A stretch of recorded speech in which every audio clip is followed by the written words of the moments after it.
Mining Weekly Online is talking to Dr. Sivi Gounden, who has a wide range of investments in the mining sector and has come out of the government sector. You're in those vexing Springbok Flats where there's a mixture of uranium and coal. When we studied the Springbok Flats, contrary to the understanding out there in the market that the uranium was within the coal, having drilled up that ore body further, we found that the uranium actually sat in a shale layer above the coal. So if we look at a coal horizon of 5 meters, the uranium sat in a shale layer that overlay that coal layer to roughly from a thickness of 0.5 meter to 1 meter.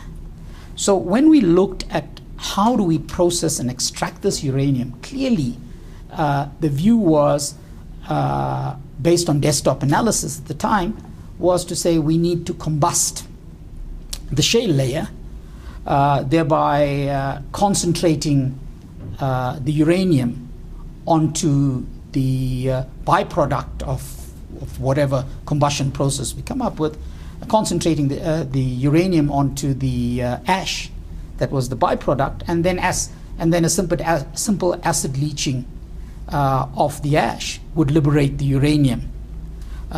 So of course, having looked at that, we then said, well, look, one of the ways of doing this is to combust your shale layer in a CFB, generate steam, which in turn could generate power.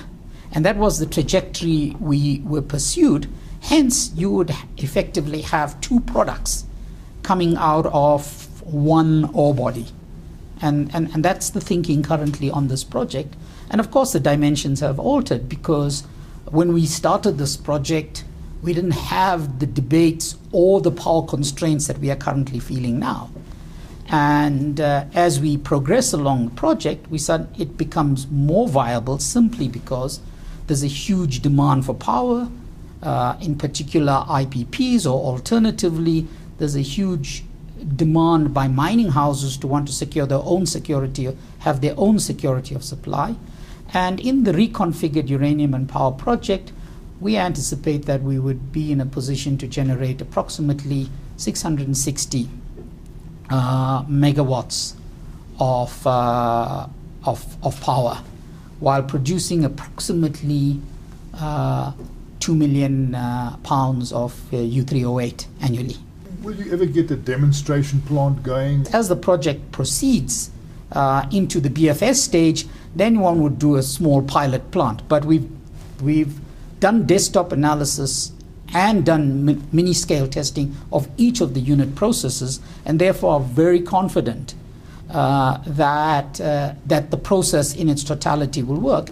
And how are you funding all of this? When we started the project, we put in our own resources to fund it, in order to bring it to a point where the test work, including the confirmatory drilling, had credibility to interest parties who would say, look, we're now interested to come in and bring complementary funding into the project. So we're right at that stage now.